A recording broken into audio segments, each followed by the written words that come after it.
often America, we talk about America, freedom, doing things for other people, helping each other out, doing great things. But often we don't talk about the times in history when we actually have done something bad, or we've committed something bad.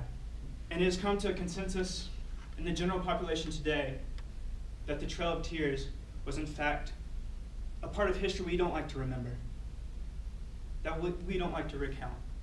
And that's what I'm here to talk to you about today. But I'm not here to talk to you about the president who approved that and the Congress that approved that during that time.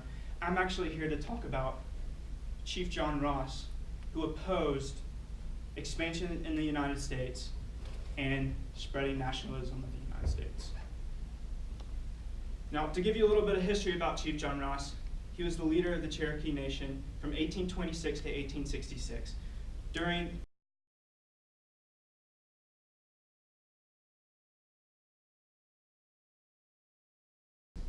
Know about him, we don't like to remember the opposing leaders on opposite sides, people who opposed America, especially since it was during a harsh time. Now, Chief John Ross was 1/8 Cherokee. So how was he the leader of the Cherokee Nation? Well, for one, he grew up in a household that upheld their traditional values, that believed in what they did, and how they took care of the land. Number two, he grew up in the American frontier, where he saw the Cherokee Indians brutally killed, raped, murdered by Americans.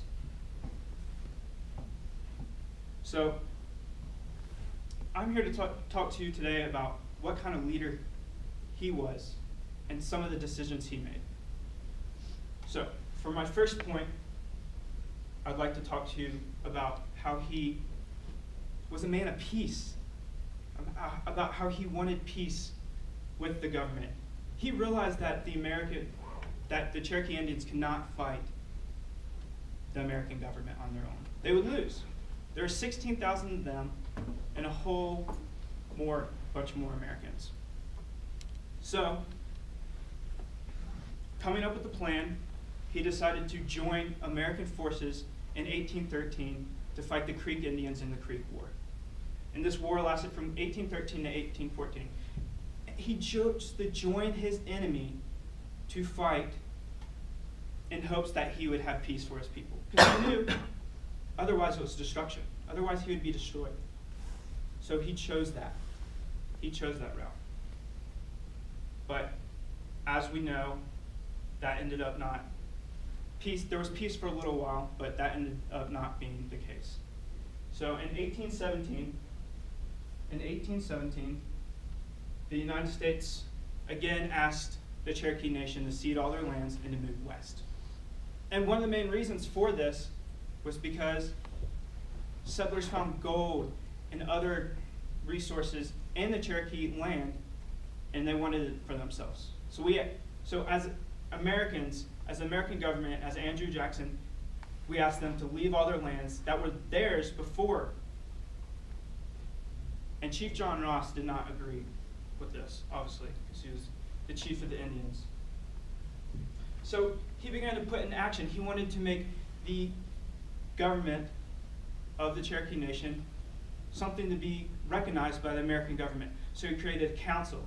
He created a Senate, and he even created a constitution that resembled the American Constitution.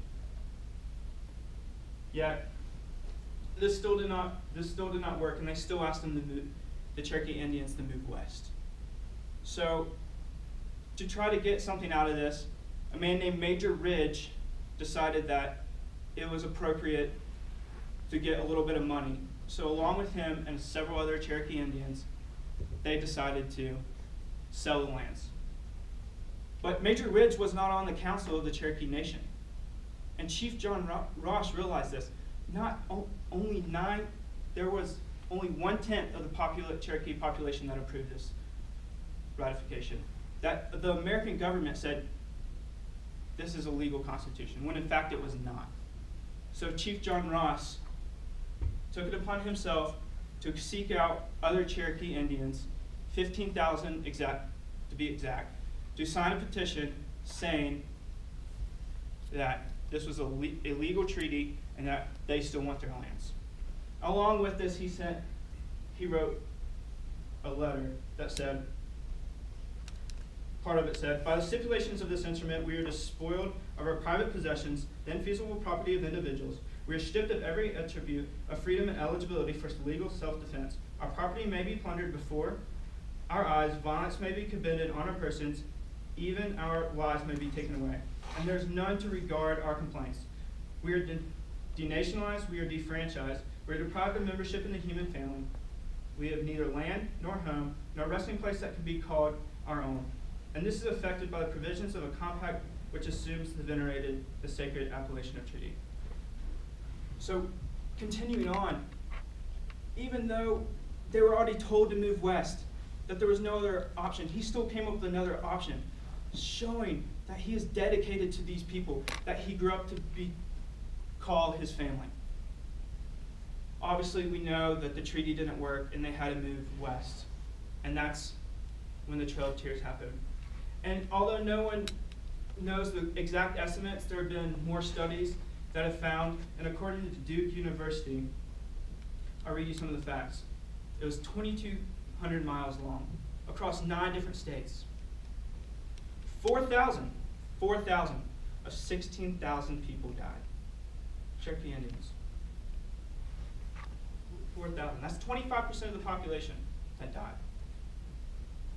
And it took place a little under a year. That's how many people died in under a year, Cherokee Nation. The American government did that. And not only that, during this time, Chief Ross, his wife, died, Clinton, along the way. When they got to Oklahoma, though, he didn't lose hope. They reelected him as the chief of the nation, of the Cherokee Nation. And as the chief, he rebuilt schools and wrote a newspaper, or created a newspaper. And one of the most important things he did, he destroyed the treaty with the Americans. But he didn't stop there, because he had a hope for his people. He cared about his people. And what he chose to do was, for the rest of his life, until 1866,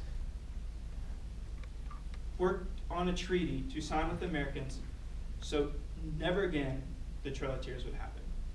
And he approved and got this treaty ratified a month before he died, while he was sick.